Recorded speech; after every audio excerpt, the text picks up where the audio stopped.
This is Jeremy Clarkson's Mitsuoka, and this is James May's Crosley.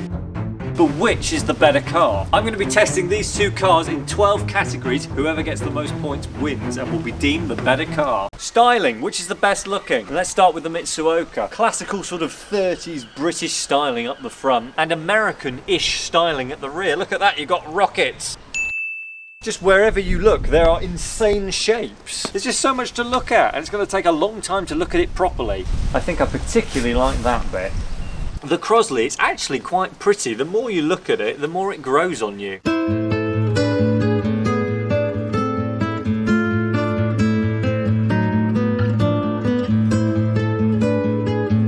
That's 1 point to the Mitsuoka. Even without these, I know that this is the better looking car. Wow factor! Wow! Wow! Endless wow factor with this car. It's the start of every show. When you stopped at red lights, the people behind you jump out of their cars and come and knock on the window and have to know what this is, and I tell them, get out of here. Wow is the exact word for this car. If you looked up wow in the dictionary, you'd see a picture of this. People like this car. When I've been broken down in it many times on the side of the road, people talk to me, people appreciate it. I even had an offer whilst it was broken down for somebody to buy this from me. That's how much they liked it. But one interesting point is that this hardly gets recognised for being James May's Grand Tour Crosley, whereas the Mitsuoka gets recognised all the time as what it is. But regardless of people not knowing of what it is, they really like it, they find it charming. This is a head turner, but mostly because of the sound it makes, and people are rather worried about being run over by brakes from the 1940s. It's not exactly a showstopper, not as if you could get it to any shows anyway, but I did get it to one time because a company very kindly transported it for me there because they really wanted it there, and lots of people liked it. I showed them round, but that's the thing, it didn't really take very long to show people round this car because there isn't really much of it. But what there is, people like and appreciate, but it's just far less of a spectacle. Another point, Mitsuoka. Ding!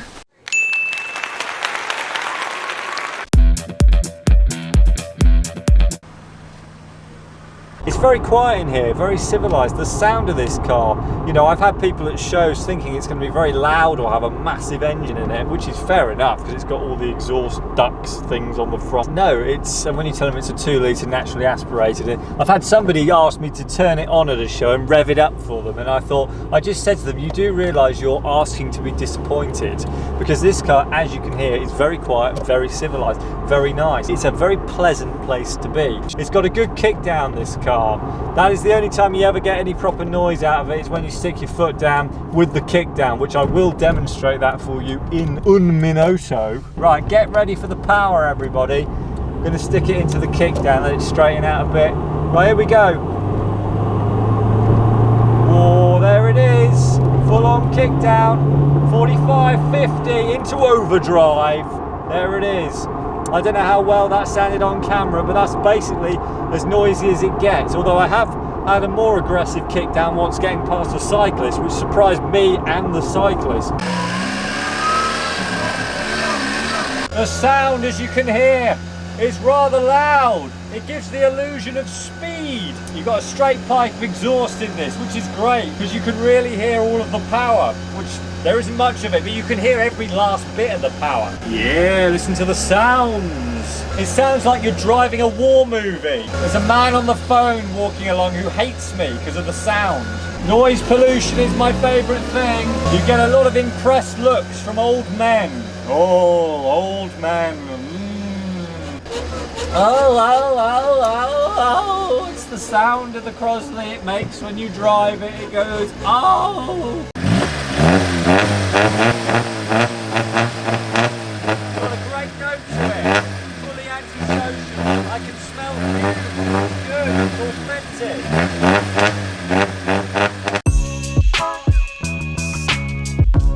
Philosophy. The philosophy of Mr. Mitsuoka was to bring back classical styling with the conveniences of a modern car. Mr. Mitsuoka wanted to create something significantly exclusive. That's why this car is one of 500, and maybe due to money. But anyway, and this is one of one with candelabras on. We all know that the best looking cars are stuff from the past.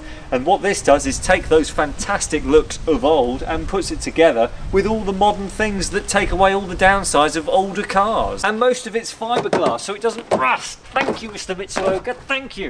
Now, Mr. Crosley had a very different idea. This car was significantly radical in America at the time. Everything was big, bad on fuel. This was the exact opposite. One of the first ever proper micro compact cars. In the Crosley book it says it does between 40 to 50 miles per gallon in 1947 in America. That's amazing. This was so radical and ahead of its time and going against the norm. It was rebellious. It wasn't the best thing in the world, but the philosophy was pretty edgy. It was all about simplicity. It was really a car of the people, a mobiliser.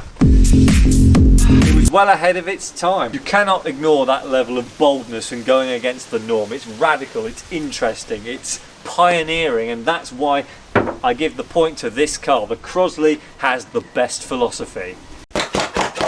Performance! So this car has a 2-litre Nissan engine, naturally aspirated, so no turbo on this one. Now, I can't seem to get a definitive answer about what the brake horsepower is of this car, but the 2-litre, it seems to be a bit of a mystery, a Mitsuoka mystery, but from what I can tell, it's around 140 horsepower-ish. It's difficult to really pin that down, but we're sort of in that ballpark. This car is perfectly competent and capable of keeping up with modern traffic. You just have no issues. Now, you may laugh when we talk about performance of this car with its 720 odd cc engine and 26.5 horsepower, but let me tell you this engine was part of the Crosley Sport series. This was the most powerful engine they did in this car, and with the soft top, which obviously saves weight, you've got the most powerful version of this car right here. See, James knew what he was doing. He went for the fastest. Max speed on this is about 40 miles an hour if you're brave enough, and most definitely, it goes without saying, not suitable for modern day traffic, and I'm not sure it was suitable for olden day traffic. Another point to the Mitsuoka. I told you, Mr. Mitsuoka, I would not dishonour you. Ding! Manoeuvrability! Ah. So the problem with manoeuvring this car, one is the sheer size of it, two is your visibility. Out the front window, all you can see are your two big lights and your Mitsuoka logo. That's fine, you can see that, but the problem is, if you're doing any sort of close forward parking, you're missing about this much frontage that you can't see with all your trumpets and horns, because you can only see that far, so you're missing all of that. That's blind. The other point is, the back window is tiny. It's like a post box. All the back window for is showing you the person behind you's number plate. As I look in my rear view mirror and I just see, oh, I can tell you the number plate. I can't tell you what it is, but I can tell you the number plate. It doesn't show me anything useful, and you think, oh, so what? No back window, that's just like a van or something. Just do it on your wing mirrors. Fine. I've done some science and experiments on this. Just reversing on your wing mirrors, what you can see in the mirrors only goes so far. Because of the strange shape of the car curves inwards at the back, so you can only see up to the furthest point that's straight. Once it starts to curve in, that's invisible from the mirrors. So I've done an experiment. I've had a family member stand where I can see in my mirrors too, and then we realised that you've got the entire boot of the car is blind and invisible to you because it curves in and out of the sight of the mirrors, and that's why you've got to have a backing camera. Now, I managed to get a solar powered backing camera. It's very clever, charges itself up, no drilling, no wiring. It's got a Wi-Fi monitor. It's a very, very good bit of kit and essential for the Seyde owner. So there you go. If you're thinking of getting one of these, gotta get one of those. As I will now demonstrate by doing an manoeuvre, as Mr. Jeremy Clarkson would say. So, turn it in. I can't see that much of my frontage, so I daren't get much closer because I've got an enormous front. I'm used to manoeuvring things. I've got a big nose myself. I know what it's like. So I've just pressed my backing camera. You can hear that beep. That's the sound of having this car in reverse gear, just so it's a bit of a safety feature. So I'm backing. I can see in my backing camera that I've got a bit more before I go hit the grass. That'll do. Now, because we've got such a huge turning circle, we go again. So we turn and there's a wall right in front of me, and I can't tell how close the front is, so I daren't get any closer than that because of all my trumpets. Don't want to hurt my horns. Right, turn this around. I can still see in my camera. bingo, I've cleared the grass and off, we're ready to go. There you go. So manoeuvrability wise, if you find a space you like this, you don't need to worry about reversing it in yourself. You simply turn it all off, and then because it's so light, you push it. That's it. That's it. You just steer it a bit and you get, well, you make sure your handbrake's off first, and then you just get it in position like this. Come on, Crosley. Yeah. There we go. Just like this. Ah. Come on. There we go. And yeah, it's parked. Hang on, don't run away, Crosley. There. Easy manoeuvrability. Don't need to worry about visibility, anything. It's parked ish. And then you've got a piece of cardboard you keep with you, you run with you. Go like that. Go like that. It's parked slightly at an angle, but it's good enough.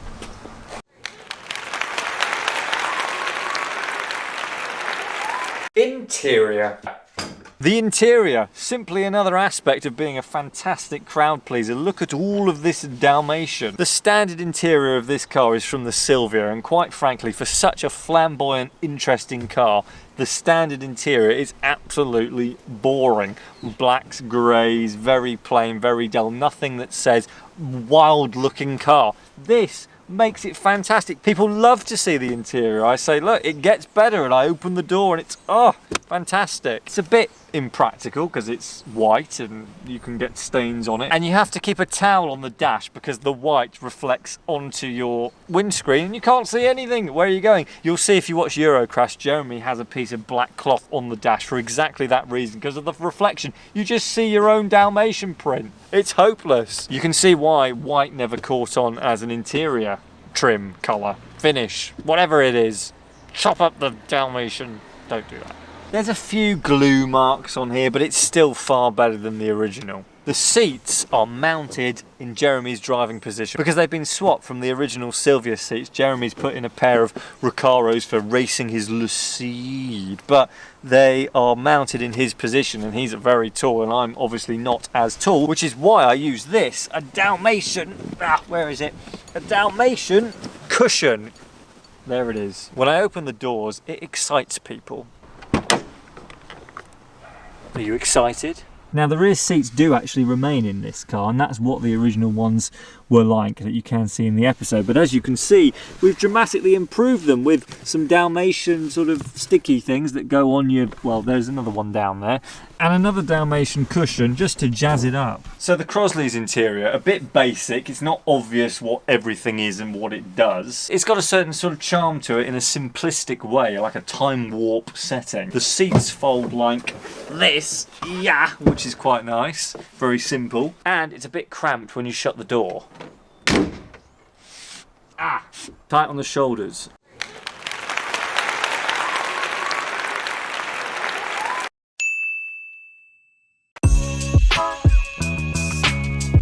You know, even though Clarkson changed the seats to these Recaro, they're leather Recaro bucket racing seats, not actually that bad really. I'd imagine the original seats were more comfy. This isn't too bad at all really. You can do quite a long journey in this car without feeling too knackered. One thing I will say on ride comfort, the rear suspension is absolutely rock hard, and I don't know why it's that hard. It really is just ridiculously hard. When you go over certain bumps, like full length bumps, God, I'm worried that I'm going to shake it back to being a Nissan sometimes. It's that hard. It is so hard on the back. The ride quality is questionable. You feel like, oh my God, you feel like every corner you take, you're gonna roll it over, which it really did feel like I was going over then, but I'm not. It leans like crazy. It leans more than that tower in Italy. We're using all the power today. Everything about this car is alarming. The ride quality is bumpy. You feel everything. You don't just feel it in your seat and in your, oh my God, in the seat you feel it in the wheel because it makes the wheel turn aggressively. The ride, if you don't ever come across an uneven surface, is not that bad. Oh God, see, apart from that, oh, it feels like I'm doing a lot of leaning. Get a load of this. The driving position's great, so the seating position's nice. You're quite relaxed. which you need to be, because this is not relaxing. Slightly tight with this door, but you get used to it. It's almost a little bit like a Crosley hug. It's cozy. Yes, the candelabras do come off. Now let's talk about practicality. With this car, you can only take it places you can park it. So that normally means big fields, it's got to be somewhere safe. You can't just leave this anywhere. So that really does limit the car. There are 4 seats to this car, but they're not exactly easy to get in the back. You pull this up, go like that. You have to take your shoes off. There we go, that's shoes off. And get in. Oh, ow, straddle the Dalmatian. Ow. Oh, you're in there. You don't really have any foot room. There we go. That goes back. And then you're in. Not particularly comfortable. Now the boot is really just big enough for its own candelabras, or you can strap them into the back seats, which is what I like to do, and take your candelabras out for a ride. Plenty of space for 2, really, sitting there in good comfort and space. And in the boot you can actually fit quite a large suitcase, which is pretty good, not bad. Right, so practicality is really somewhere that the Crosley does let me down on. It's not particularly practical at all. You can't really take it anywhere because it's so hazardous. So there's no accessible boot space unless you take the roof off, which isn't particularly helpful. Yeah, so this definitely isn't a useful car if you definitely need to arrive at your destination by a certain time or even day. I've just discovered I'm actually wrong. Look at this, the actual back seat folds flat and you do have access to the boot space without the roof coming down. Didn't know that, sorry Mr. Crosley. See, that was better than I even thought. The Crosley clearly is a fine car, got hidden ergonomic secrets, but I still give the point to the Mitsuoka. It just is more practical. You can take it anywhere. Sorry Crosley. Running costs. So the running costs of this car actually aren't too bad because all the mechanical components are Nissan, which are relatively easy to find, which is fantastic, although it does take a lot of convincing to part supplies on the phone that this actually is a Nissan underneath, not a Seyde. The difficult thing for this car to get hold of are body parts, although I have heard promising things that Mitsuoka are very friendly and amenable to helping owners around the world, sending them bits and pieces. I've yet to write to them. I'm not sure what they think of this car and everything that Jeremy and James did. I don't know if they have dishonoured Mr. Mitsuoka and the entire brand. Yeah, but the good news is that technically should be able to get body parts. Don't really want to have to get them. Otherwise you'll probably be dealing with boat builders because it is fiberglass. It's technically a big boat. Running costs are pretty good on this. You can rebuild most major components. You can sometimes find parts for this car. And the good news is you get fantastic miles to the gallon because of its lightness and being underpowered. And the best thing of all, what really keeps the cost down is the fact you can't take it anywhere. That makes it very, very cheap because it just does a lot of sitting. So the good news is this car is very simple, even though it's often broken. So that does mean it's easier to fix-ish. Point to the Crosley because the ultimate saving is going nowhere.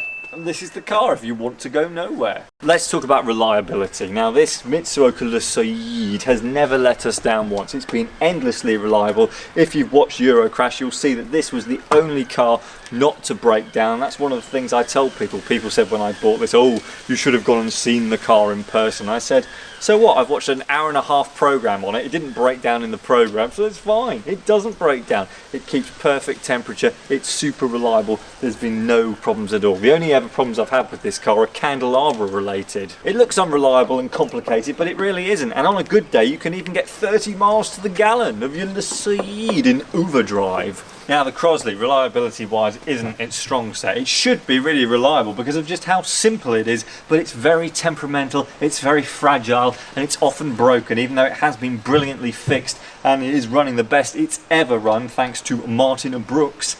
But in the modern world, this car is very much out of its depth. I wonder if it was ever in its depth, even when it was in the 40s, but still. So that's another point to the Mitsuoka. So what does this car feel like to drive? The first thing you notice is that the steering feels a very long way away. You are sort of steering something very much in the distance, and that's because the wheels are set very much further forward than the original Nissan this was based on. Coming up to a junction, this is one thing about this car with junctions that is a bit problematic. Because you're so long, you've got to stick so much of your front out, a bit like this, before you can even see anything. So I can't see yet, but loads of my front is hanging out. And now I can see, but I'm basically hanging out. especially if you've got candelabras on the front. Sometimes people just see from a junction what appears to them is just a pair of illuminated candelabras. Right, this is the car's worst nemesis I'm about to come up to, speed humps. I used to get so much hump anxiety with this, it's ridiculous, because if you get it wrong in this, God, I hate doing this. You hit the exhaust. Great. This is one thing about this car. It's deceptively low. Really is surprisingly low. And God, I needed like a friggin' anxiety tablet every time I go over a hump. Oh, come on. You just wait for that horrible scrape and you just hope it isn't going to come. That's why I was allowed to drive over the National Trust lawn one time, because we literally were going to ground out on a hump. So they made it possible for us, which was very, very good of them, that's for sure. What are the brakes like? Well, we are stopping. People are looking concerned as if we're not stopping, but we are. Yeah, listen to the sounds. Right, here we go. The manual gearbox requires double declutching, which means you can't just change gear normally like in a regular manual. You have to take your gear into neutral and then put it into the gear you want. So it's another step in between. Very common of very old cars, but it's a skill in itself. So this car, it is an automatic. It's the first ever automatic car I've ever had. I've always been a fan of manuals, and to be honest, the adjustment to automatic for me was very easy. I did wonder where my clutch was for quite a while, but you just kind of get into this sort of relaxed state of driving this car. The automatic gearbox seems pretty good. It seems to respond pretty well to how much throttle you add. You've got power if you need it to. I still find the parameters of this car quite of a mystery, really, because you sort of don't want to push it too hard, because as I said, it's a mystery. Who knows how it's going to handle? Who knows how it's going to go round the bend? If I ever have a passenger, I say to them, you watch the people on the street, people in cars. I always want to know what their reactions are, because this is the best head turner ever. I guarantee this car gets just as much attention as a supercar, if not more. And the fact with the Clarkson end of it, people prefer this. Come on. You can spend like 100 G's plus on a supercar, or you could have got a Mitsuoka Seyde. Steering is reasonably accurate, but you can't use all of it because you're afraid you're gonna like literally roll it over. Oh, get out the way, man. Double declutch. Oh, look at the skill. Look at the skill. Everything about this car is alarming. There's an older lady, she'll be appreciating it. Maybe saw these in her day. If she lived in America, and we're used to looking at people who were scared. Haven't paid for a single car show I've been to. How cool's that? You just ring up, say, I got Jeremy Clarkson's car, send them a picture with candelabras on. Anybody smart enough is going to know it's a mega crowd puller, which it is, and they just let you in. It's the best thing ever. I love talking to people about the car. I give as much energy and interest, because I know if I met the person who owned this and for some reason it wasn't me, I'd be dying for them to tell me all about it, everything. So I always wait traffic lights here. I always think, are you going to be a lucky person and cross in front of this? But no, they weren't lucky. Soz. You've got an overdrive in this car, which I would say is only particularly useful around 50 miles an hour onwards, the overdrive. So beyond that, I don't touch it. And quite funnily, on this, the light for the overdrive is always on when the overdrive's off. So that's a bit confusing. I thought at one point we had an issue, but we don't. It's just one of the many quirks of a Mitsuoka Seyde. A proper bit of kit this is. I'm doing steering because I'm driving in a straight line. That's what it's like to drive a Crosley. The sun is out. I'm going to use my Crosley sun visor. Thank you, Mr. Crosley, for thinking of my eyes and my la visione. Let's go. Yeah, crunchy double the clutch. Driving in a straight line and you're like this, which is quite amusing. This does nothing. Nothing, literally nothing is happening when I'm doing this. That's how much play there is. But it's okay, because when you do that, you feel zero resistance. It's when you do a proper turn, you can now feel the steering kicking in. That little bit of give is nothing. You get all your proper steering where you feel the lack of the power steering. The handling isn't bad, but it is sort of alarming because there's a lot of car to shift about, that's for sure. And the brakes aren't bad, you just have to remember you're stopping a lot of car, which you really are. You cover a huge distance in just bodywork going around the roundabout. That's one annoying thing about having a longer wheelbase than this car was designed for. The indicators self-cancel far earlier than you're ready for them. You're sort of in the middle of your turn on roundabouts or whatever, and you lose your indicator because it thinks, oh, well, I'm a Nissan Silvia, I've gone round the corner by then. You haven't. I'm steering a huge barge, I need my indicator, and it's very subtle, so those with hard of hearing, you don't realise you've lost your indicator. Well, I can hear everything, man. I got my ear to the freaking ground, and everybody tells me, what are you doing, Zach? That's a ridiculous car. Throttle is somewhat responsive, not really. Yeah, look at that. Top level double the clutch there. What do you think of that, Sainsbury's? Visibility, reasonable. Rear view mirror, side mirror, not the best in the world, but I've got it. It's not as if you're really going to be overtaking anybody. My gear knob nearly came off then. Don't cut the corner, you cyclist. Top speed of this car is 40 miles an hour. That's if you're brave enough. That's what James nearly maxed out on the motorway. I cannot imagine just how hazardous this was on the motorway. It must have been absolutely horrendous. I've done one big motorway journey in this where I had to drive on 3 motorways, and I would say that this car very happily cruises at 60 in overdrive. Sitting at sort of 70, 71, 72, you do start to rev it a bit too much, which is fine, it does it, but it's just the way it's geared. You do end up with a bit too high RPM for my liking. If you've got to get to where you're going, which I did, it's a bit unavoidable. But generally, if you've got the chance and you're not in a hurry, just chill and cruise at 60, I would. But this can do 70 in motorway speeds. You know, you haven't got any issues overtaking and stuff. See, my indicator just cancelled then as I'm pulling across. Very, very capable, this car, of keeping up with modern traffic. I have found rather worryingly that my 1 litre VW up, which is surprisingly nippy, is quicker off the line than this thing.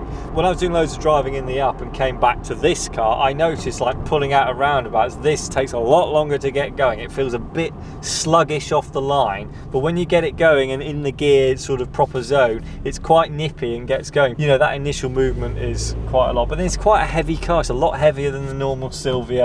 It does take a little bit to get going, which you have to. Right, we're going to give this a top speed run now. I've never done this before in this car. We're going to get it into 3rd gear as soon as we can. So that's that. Into second. That's 2nd gear. Let's get it into top gear. That's top gear. Oh, I'm labouring it slightly. Let's see how fast this Crosley will go. Oh God. I'm doing 30 in a Crosley, I've never done that before. 30 miles an hour. This is the fastest I've ever been in the Crosley. 30 miles an hour. Oh my God. Ah!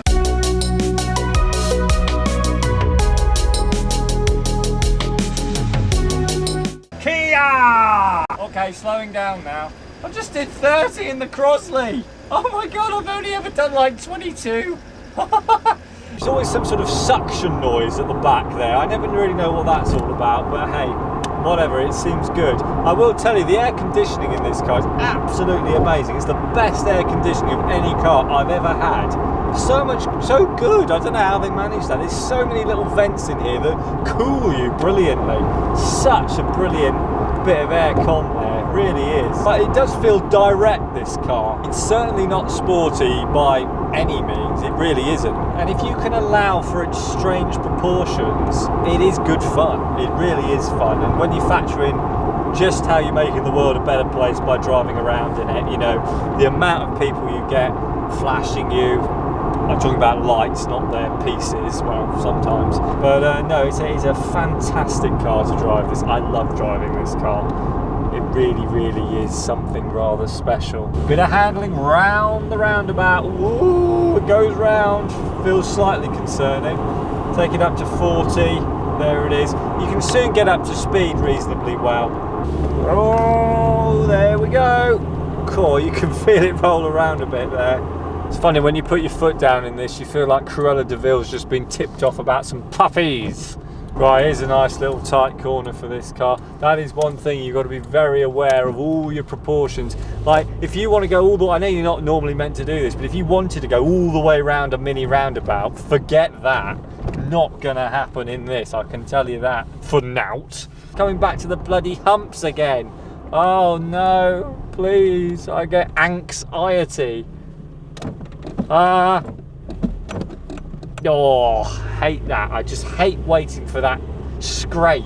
The sound of money leaving the wallet. Please don't scrape, hump. Oh no, go on. Ooh, go on. Yes. It's one hell of an experience, this is, but not one you'd want all the time, that's for sure. But I will give it this. This car has made me a better driver. There's no... Oh, that's a bad change, but it has made me it's made me a better driver. It really has. When do you get to drive the history books? You just don't. I'm a World War II type of person. Tally ho. Well done, Crosley. Absolutely brilliant thing. If you're in the right mood and it starts. Ah! So there you go, after all of these very thorough tests, you've only got one answer. The real winner, the best car of the Crosley and the Mitsuoka, quite clearly is the Mitsuoka Seyde. Is the winner. It's the better car. It's the only one here that's a true star, and it's the only one here that still works in the modern day. This car makes people happy en masse. There's nothing quite like this. It gets more attention, or just as much as any supercar going, without the running costs. It's a truly special car, and that is why it's the winner and the best. Well done, Mitsuoka. You're the best. You won something. Good. So that's my opinion, but what do I know? Which car would you choose? The Crosley or the Mitsuoka Seyde? The fine car versus the crazy Japanese custom? Let me know what you would choose down in the comments. Now, even though the Crosley didn't win, there are many secrets about this car that were not shown on Eurocrash, so click here to watch all the hidden secrets of James May's Crosley. Right there. Do it. Or there. Wherever.